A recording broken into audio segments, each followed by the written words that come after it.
Alors Gabriel Ringlet, bonjour. Bonjour. Nous vivons des semaines compliquées. Les plus fragiles d'entre nous d'ailleurs sont les premières victimes, des personnes fragilisées qui sont aussi bien dans les maisons de retraite que dans les hôpitaux ou même des personnes en fin de vie et qui n'ont pas vraiment la possibilité d'avoir autour d'elles les personnes qui leur sont proches, les personnes qu'elles aiment, leurs parents, leurs enfants, leurs petits-enfants. C'est terrible ça. C'est vrai, c'est une des choses les plus terribles qui soit. Je crois qu'on a terriblement besoin d'être là tout à la fin lorsqu'un proche s'en va. Alors que faire dans ces circonstances Moi je pense que puisqu'une personne a le droit d'être au chevet, une personne à la fois grand maximum, je pense que cette personne, si j'ose dire, elle doit être nombreuse. Elle doit être large, elle doit être plus qu'elle-même. Il faut qu'elle soit porteuse de tout un environnement, de toute une famille, de voisins, d'amis qui sont là en même temps qu'elle.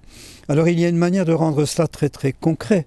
Moi je verrais bien que par exemple dans une chambre d'hôpital, il y ait un mur de l'environnement, il y ait un mur de la présence élargie, qu'il y ait des photos, des dessins d'enfants, une fleur, un objet, pour autant qu'on puisse les faire entrer dans la chambre, bien sûr, qui fait que cette personne qui s'en va, surtout si elle est encore consciente, elle puisse se sentir entourée de cet environnement plus large.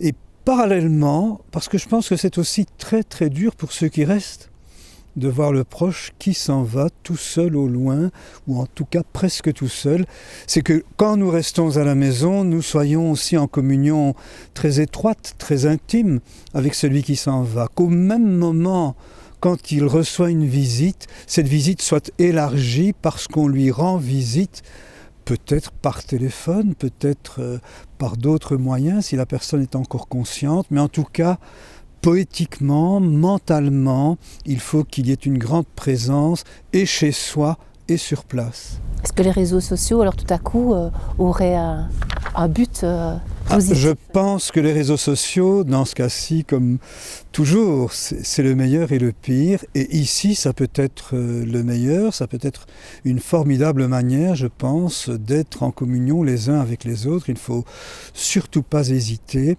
Mais rien ne remplace quand même un symbolisme plus physique. Et je crois que quand une personne a la chance, le droit de rendre visite, elle doit habiter ce symbolisme fortement. Alors ce n'est pas facile pour les patients, ce n'est pas facile pour les familles, ce n'est pas facile non plus pour le personnel soignant. Voilà, je pense qu'il ne faut jamais oublier quand on est en train de mourir, notamment, ou quand on est très gravement malade, que nous sommes trois. Il y a le patient, la patiente, il y a bien sûr les proches, mais je trouve que le personnel soignant qui est aujourd'hui non seulement remarquable, mais tellement mobilisé par l'urgence, se trouve au plus pressé, ne peut pas prendre le temps qui serait nécessaire, alors que les soins palliatifs, par exemple, c'est par excellence prendre du temps, changer de rythme, regarder la personne tout entière dans toutes ses dimensions, pas seulement médicales, mais aussi relationnelles, mais aussi spirituelles. Et ça, en général, je l'ai vécu moi-même, le personnel qui accompagne fait ça admirablement. Et il doit être aujourd'hui très frustré, très blessé de devoir être aussi rapide pour des événements aussi importants. Et donc je pense que ce personnel-là, lui aussi, doit être très entouré aujourd'hui. Est-ce que les prêtres se rendent encore au chevet des personnes en fin de vie ? Mais j'ai pris quelques contacts avec mes confrères, alors ça varie entièrement d'un établissement à l'autre, ça varie entièrement aussi d'une unité à l'autre. Il y a des lieux où on permet aux prêtres d'entrer et d'être présents. Il y a des lieux où on demande qu'ils fassent peut-être un geste de bénédiction, mais d'un petit peu plus loin. Quand on regarde les images à la télévision, c'est atroce, ça donne froid dans le dos. Je regardais encore en Italie, ce prêtre masqué, tout seul, dans un cimetière. Enfin, ils étaient deux. Il y avait l'employé des pompes funèbres, le cercueil, et le prêtre de loin qui faisait un signe de la croix. Ce sont des images qu'on n'oubliera jamais. Alors, je ne dis pas, au contraire, que ce prêtre ne devait pas être là, mais on voit bien dans ce dépouillement extrême ce que signifie un accompagnement vraiment minimaliste. Je voyais la même chose en Autriche, où là, dans le cimetière lui-même, il y avait un prêtre et un employé qui, là encore, regardaient le cercueil de loin.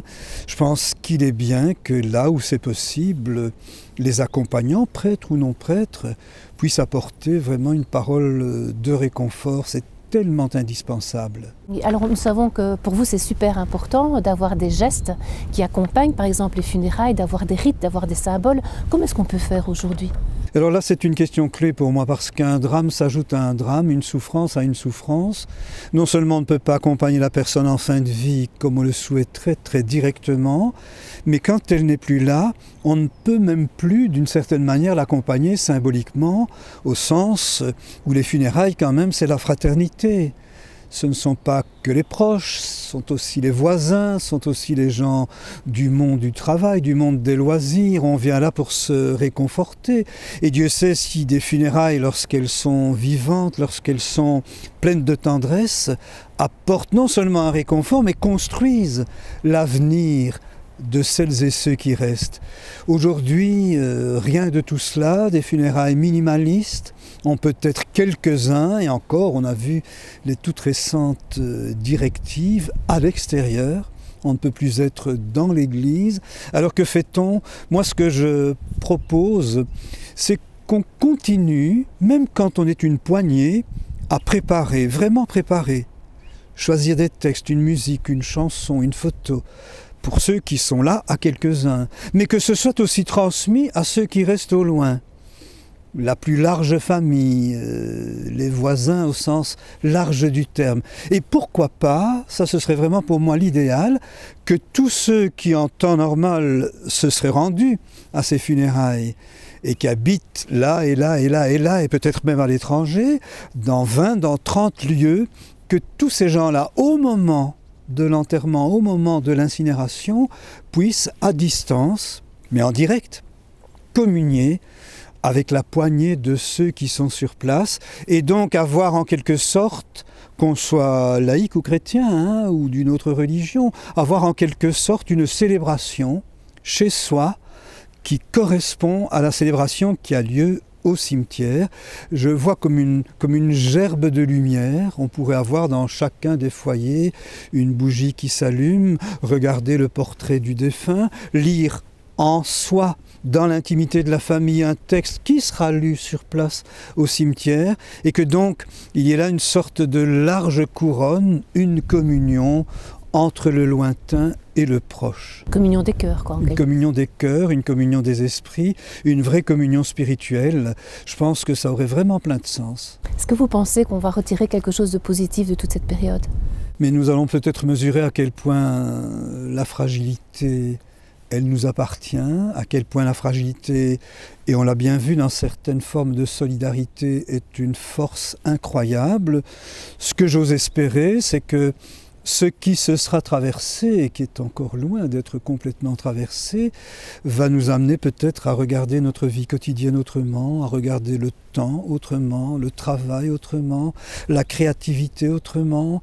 On voit à quel point les artistes aujourd'hui ne peuvent pas s'exprimer comme d'habitude, mais l'imagination qu'ils développent aussi, mais pas seulement les artistes professionnels, que d'artistes chez les parents, chez les enfants, dans chaque maison aujourd'hui.